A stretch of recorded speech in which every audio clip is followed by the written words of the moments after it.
একটি প্রথম শ্রেণীর পৌরসভা, অথচ ভেতরে এক অদৃশ্য মরণ ফাঁদ। ধুলার আস্তরণ, ভাঙা রাস্তা আর যত্রতত্র খুঁড়ে রাখা গভীর ড্রেন। প্রতিদিন হাজারো মানুষ এখানে পা ফেলছেন আতঙ্ক বুকে নিয়ে।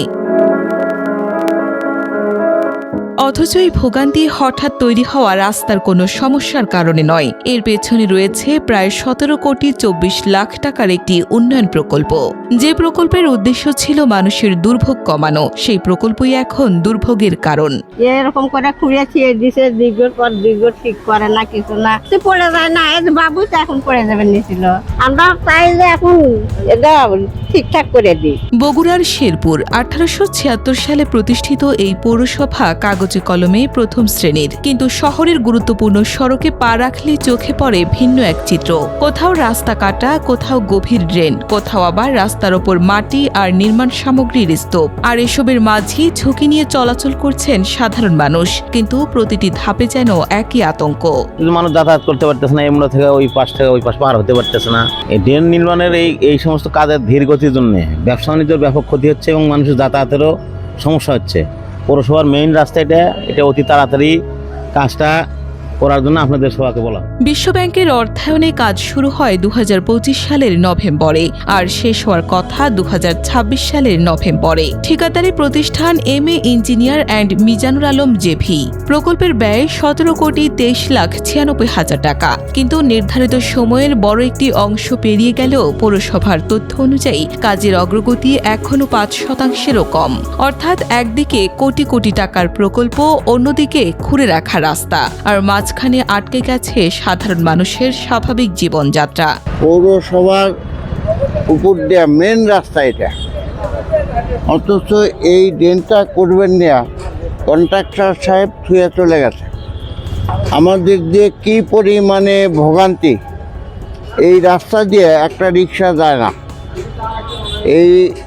এই আমি সরকারের কাছে বা ঊর্ধ্বতন কর্তৃপক্ষের কাছে জোর দাবি জানাচ্ছি, এটা অতীব তাড়াতাড়ি এই ড্রেন বা রাস্তাটা সংস্কার করা হোক। ঠিকাদারি প্রতিষ্ঠানের লোকজন আর নিয়মিত কাজ করছে না বলে অভিযোগ শেরপুর পৌর এলাকার বাসিন্দাদের। হঠাৎ করেই যেন থেমে গেল সবকিছু। একই চিত্র তালতলাতেও। যে রাস্তায় প্রতিদিন মানুষের ভিড় থাকার কথা, সেখানেই এখন চলাচল করাটাই বড় চ্যালেঞ্জ। খন্দকার পাড়া ডক্টরস ক্লিনিকের সামনে এই রাস্তাটা কতদিন হলে এভাবে কাজ বন্ধ রাখছে, তাতে আমাদের ক্লিনিকে রোগীর লোক যাতায়াতে খুব কষ্ট এবং রোগী লোক পড়েও গেছে এখানে অনেক সময়। এই গল্পের ভুক্তভোগী শুধু পথচারীরা নন, রাস্তার দুই পাশের ব্যবসায়ীদের জীবনেও পড়েছে এর সরাসরি প্রভাব। দোকানের সামনে মাটি, পাশে নির্মাণ সামগ্রী আর সামনে খোঁড়া রাস্তা। দোকানের সামনে মাটি, পাশে নির্মাণ সামগ্রী আর সামনে খোঁড়া রাস্তা। ফলে ক্রেতারা দোকানে আসতে চাইছেন না বলে অভিযোগ ব্যবসায়ীদের। ড্রেনের অবস্থা খুবই খারাপ, মানে চলাফেরা করতে অনেক অসুবিধা হয়। আমরা সরকারের কাছে আবেদন করছি যে এই কাজটায়, রোডের কাজটা যেন তাড়াতাড়ি সম্পূর্ণ হয়। গাড়ি সহ বিভিন্ন লোকজন যাতায়াত করার সময় ড্রেনের ভিতরে পড়ে যায় এবং বিভিন্ন দুর্ঘটনার সমস্যার সৃষ্টি হচ্ছে। এটা বিভিন্নবার অনেকজনকে বলা হয়, কিন্তু কোনো কাজ হয় না, কেউ কোনো কাজকর্ম করে না, এই অবস্থাতেই পড়ে আছে এটা। অথচ এই সড়কটি কোনো প্রত্যন্ত এলাকার রাস্তা নয়। এর আশপাশেই রয়েছে থানা, সহকারী পুলিশ সুপারের কার্যালয়, উপজেলা ভূমি অফিস, শিক্ষা প্রতিষ্ঠান, ক্লিনিক সহ গুরুত্বপূর্ণ ভবন এবং প্রধান বাজার। প্রতিদিন কয়েক হাজার মানুষের যাতায়াত। দীর্ঘদিন খুঁড়ে রাখছে, এটা বাস্তব। সেখানে জনগণের দুর্ভোগ সৃষ্টি হচ্ছে। আমরা ঠিকাদারকে এ ব্যাপারে তাগাদাপত্র দিয়েছি। ঠিকাদাররা আমাদেরকে আশ্বস্ত করছে খুব শীঘ্রই তারা কাজ করবে। আশা করি কাজ শুরু করলে গেলে এই পাশে যতগুলো রাস্তা এবং ড্রেন আছে, পৌরবাসী উপকার হবে এবং তাদের যে বর্তমান যে সমস্যাগুলো আছে সেই সমস্যাগুলো দূর হবে। আমরা আপনার চেষ্টা করছি এবং ঠিকাদার যত তাড়াতাড়ি সম্ভব কাজ তারা শুরু করবে আশা করি।